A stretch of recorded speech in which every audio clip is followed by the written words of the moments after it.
Hey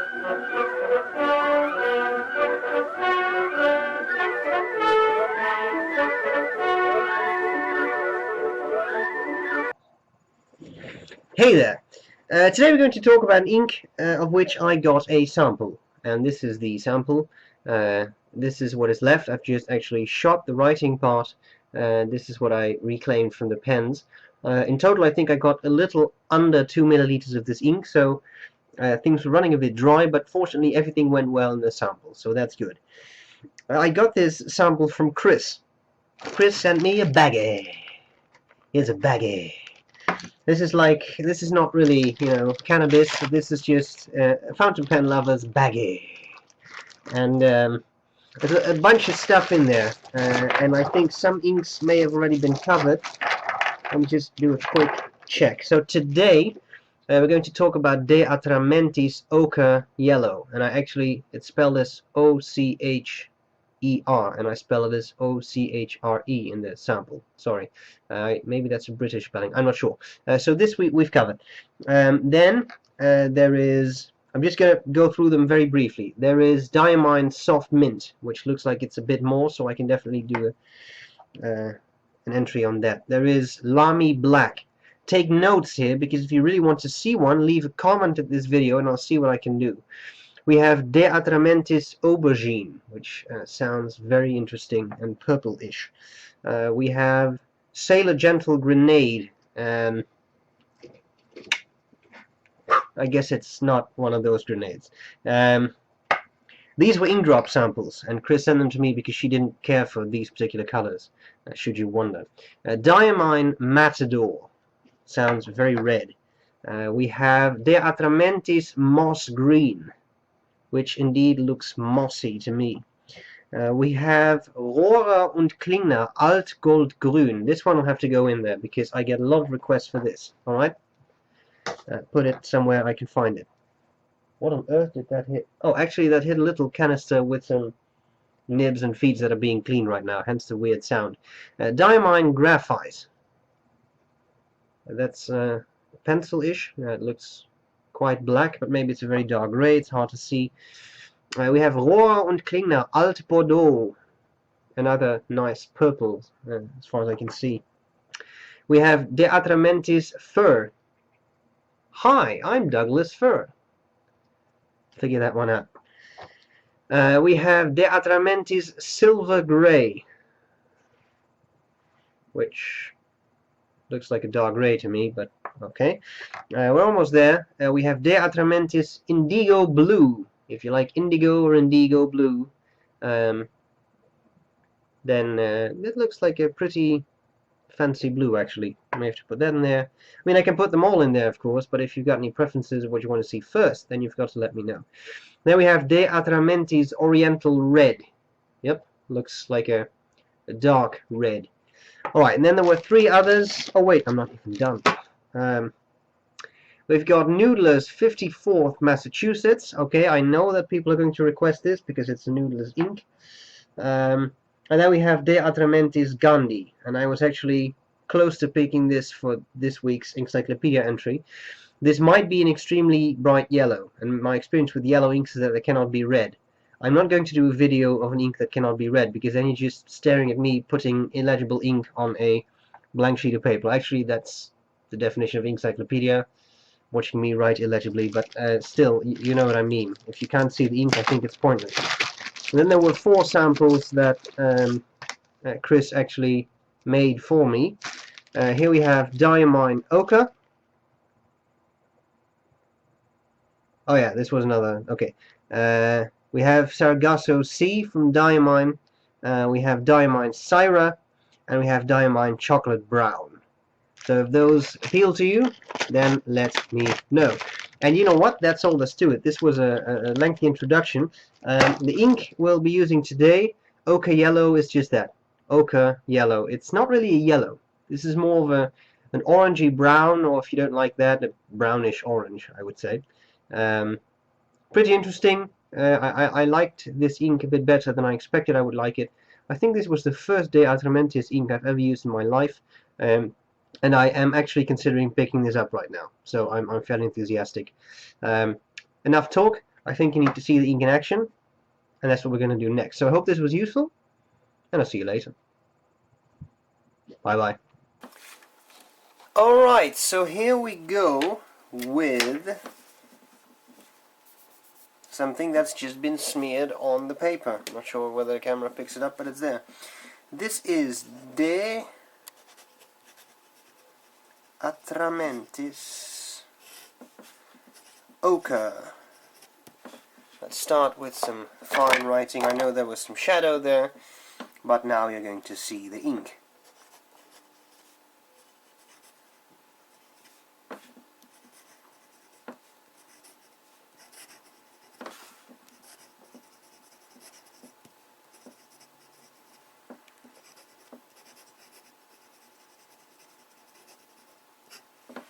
It says De Atramentis. You cannot read that because this is a very fine nib and it's not particularly saturated, so we're moving on to a medium nib.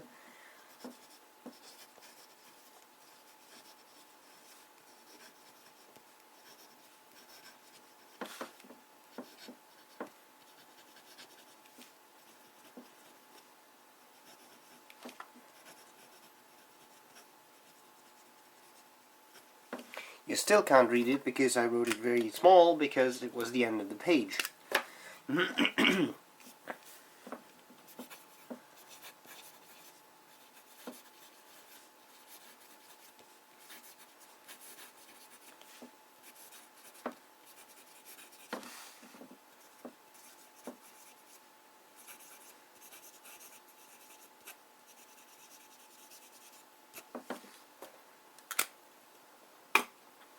And finally we have a bit of italic.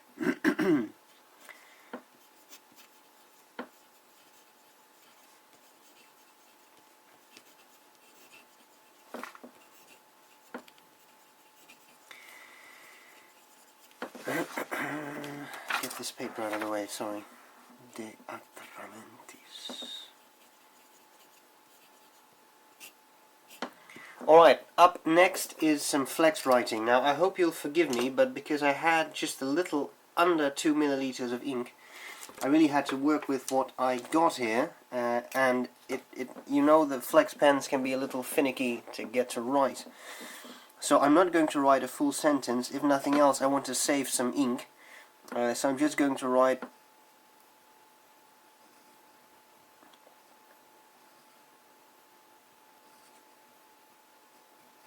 these odd lines are from the feed that's touching the paper.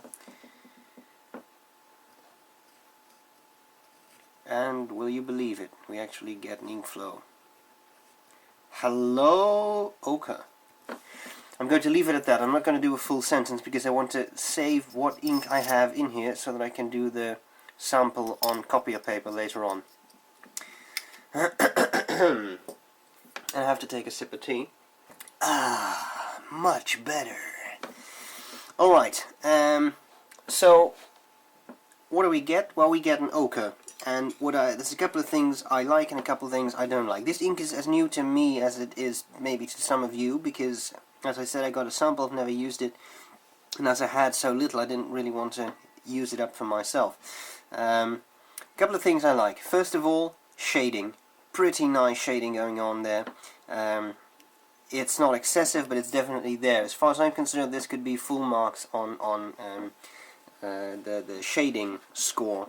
One thing I don't really like is if you have a thin, so a very fine nib, I think reading back what you wrote gets a little harder.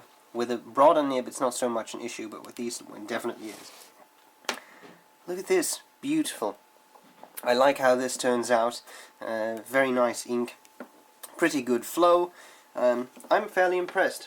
So let's do some passes and see how this looks in different nib saturation level factors with like stuff and things especially. First part. While we're at it, we may as well do a bit of fat writing.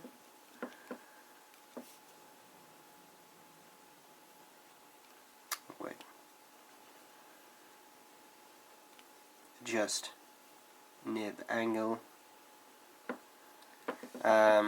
This, I suppose, would be a foundational O, a more Old English O. The problem is the O is not the most spectacular letter of the alphabet. I'm sorry for everyone who actually has it in their names. I mean, there isn't a whole lot more to make of it than this, so I'm sorry. This is the O. And then we're going to do some regular writing with a medium nib.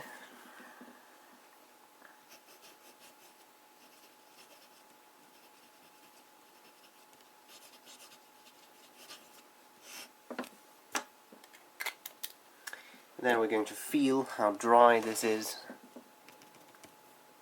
Looks good to me. That looks a little wettish. But I'll take that. Anyway, there we go. Alright, second pass. I think we can safely start with the eyedropper of death. No, because it's not dry. However, the bastard brush can do its devastating work. Look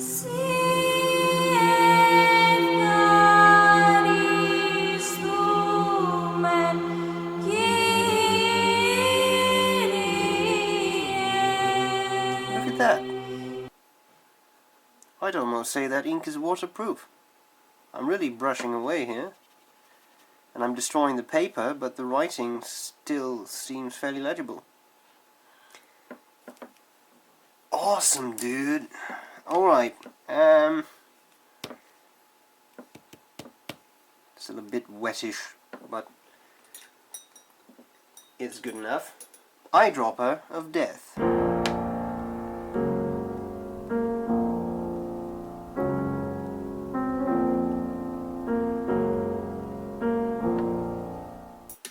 Alright, now you know what I would usually do. First I'm going to do a triple pass here. Usually this is the point where I would do a brown benchmark and a Tardif test. Now the problem is I have this much ink left. So I'll see what I can do, but I would say don't expect too much, because it's going to be hard to get out any ink. Alright. The Tardif Test.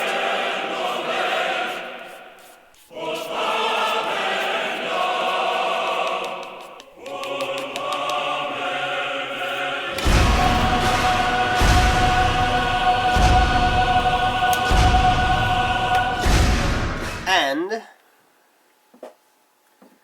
yeah. Oh, this is going to be fascinating.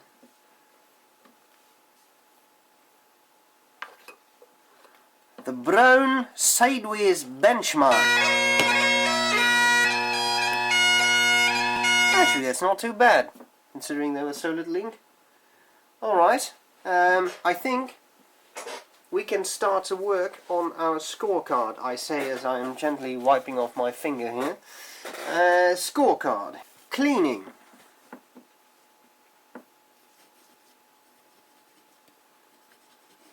Well, in all honesty, I'm not sure yet, because I've never put the ink in a pen that I have cleaned.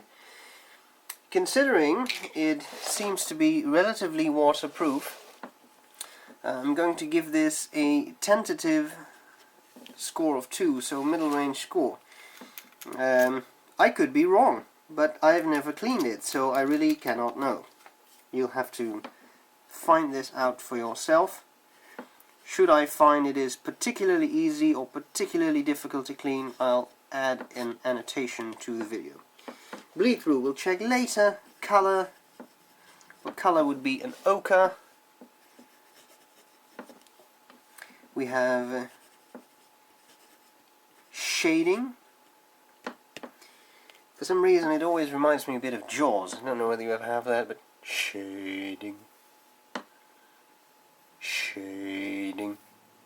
Shading. shading. Well, that's the kind of feeling I always get. I don't know. I'm going to give this full marks for shading. I mean, just look at this. Very nice. I appreciate this, and it's maybe not as excessive as a patchy sunset, but then again, which ink is? So I'm full marks there. Flow. Well, flow seems to be very good. We have feathering. Something we'll have to assess later, but if I look at this very wet flexi writing, I think I already see a little bit of feathering there, to be completely honest.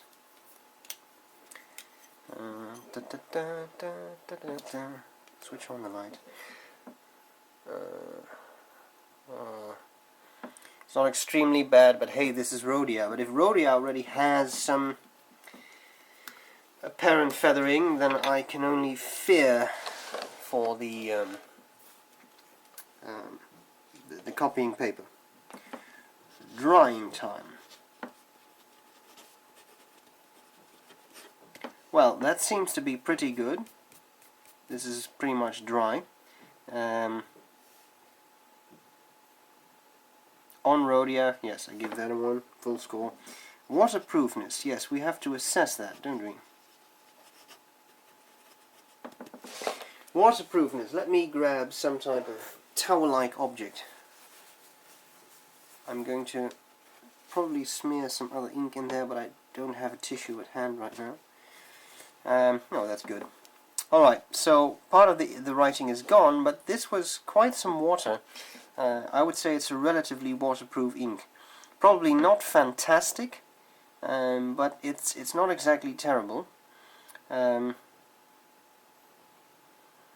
Is that a 1 or is that a 2? Well, considering this is completely legible, I'm going to give it a 1, full marks. Alright, so what have we got from the other tests? Well, here we have the Tardif Test, which again shows us that nice shading you get from a quite light ochre to a very saturated, deep, dark orange. A true ochre, in other words, and you see it from the brown benchmark as well. So there you have it.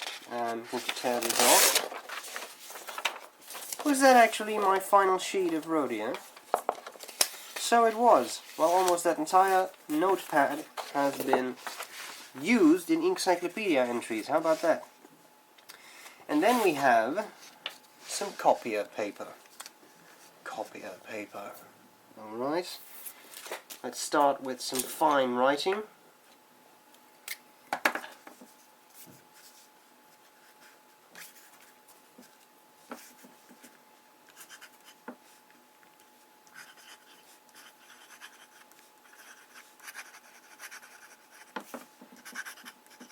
Es copier paper, amigo.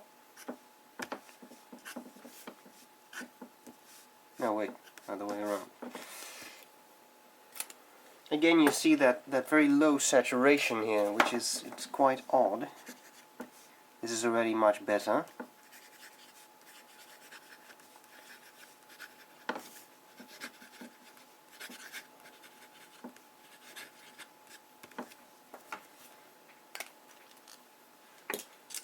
Broad.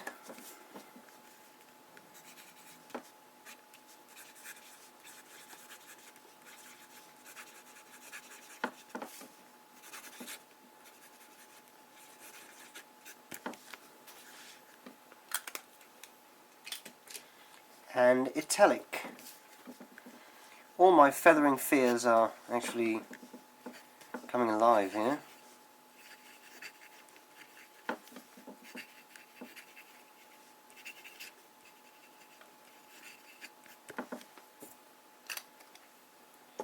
And then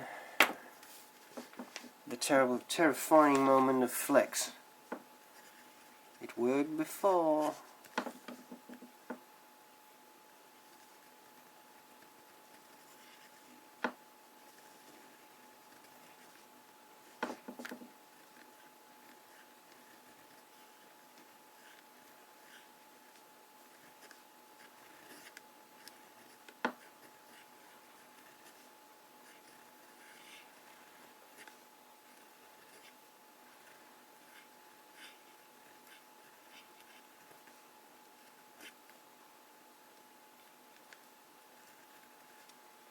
Not bad, and I think I'm really running low on ink here.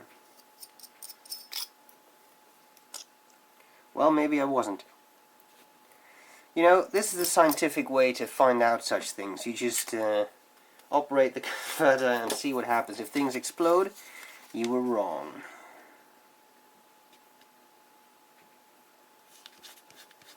I don't want to turn this into a commercial, but this is Visconti blotting paper, and I absolutely love it. If you don't know it, it's laminated on one side.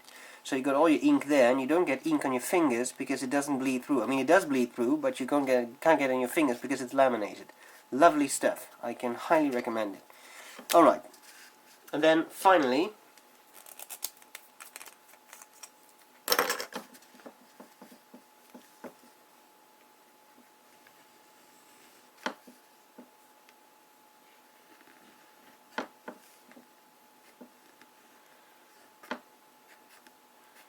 now, what would this actually sound like in Spanish, I wonder? Xerox? Xerox? No. Javier. Xerox. No, I can't say it. I don't know. Xerox in Spanish. It's about the least interesting and useful thing we've got going here. But nevertheless, I have lost the cap to... Oh, here we go. Cap to this pen. I want to find out how we're doing on that feathering stuff. Well, in the normal writing it doesn't seem to be a huge issue, although you may see some preliminary feathering there in the really wet broad nib. In the flex nib, really flex to the max, crazy featherings going on. That's what I was expecting to find, actually. In the really fat writing you can see the feathering, but it's not extremely pronounced. It's just sort of, how shall I put that? Premature feathering or something. It's not really developed, but you do see traces of it. Interesting. What about bleed through? Bleed through is significant on the really flexy writing, definitely, but I can also see it here in the broad writing. Even in the fine writing, I see bits have bled through. You see that here, for example? That's definitely bled through. So, on Rhodia, bleed through is not really an issue, of course. But still, we will have to put that into the scorecard. Bleed through, well, it's actually quite bad on this paper. I mean, almost every bit of writing has some bleed through in it. A saturated ink. I'm going to give that a score of 3. That's the lowest score. It clearly depends on paper, but as you can see, I mean, if even a medium or a fine pen, a fine nibbed pen that is not saturated at all and not wet at all bleeds through on copier paper, then I think there's something, you know, feathery in the state of Denmark. I mean, bled, smelly. Something is fishy in the state of Denmark. What? No? Huh? Well, anyway. Something smells slightly off in the state of Denmark. Come on, what's the quote? No, I can't remember it. Anyway. Feathering. It's not too great. I'm going to give that a 2. It's not too bad, but it's not too great. Which gives us an inkage factor of 2, 5, 6, 7, 9, 10, 11. And finally, I'd like to do a small comparison with another ink, and I had some issues finding a good comparison ink. So in the end, I went for Gerbin ink. Here we have, I'm not going to write down De Atramentis because I'm not sure how much ink is left here. This is ochre. It looks like this. In flex pen you can do this. And here you've got some idea of the color. I thought the closest I could get to that would be, let's first see if it writes, would be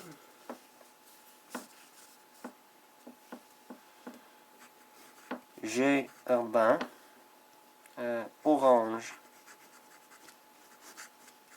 Indian, which is a sort of, I've covered that in a previous Inkcyclopedia entry. This is a sort of henna-like color, making it not a bright orange like Noodler's Dragon's Napalm, for example, which is really flashy bright orange. This is more restrained. It's more like an ochre, I suppose. And I think now that I see them side by side, I think these colors do have a bit more in common than I was afraid that we have. So, looks good to me. And you know what? That's all there's to it. So here we have it, De Atramentis Ocher. An interesting ink. Chris, thanks for the sample.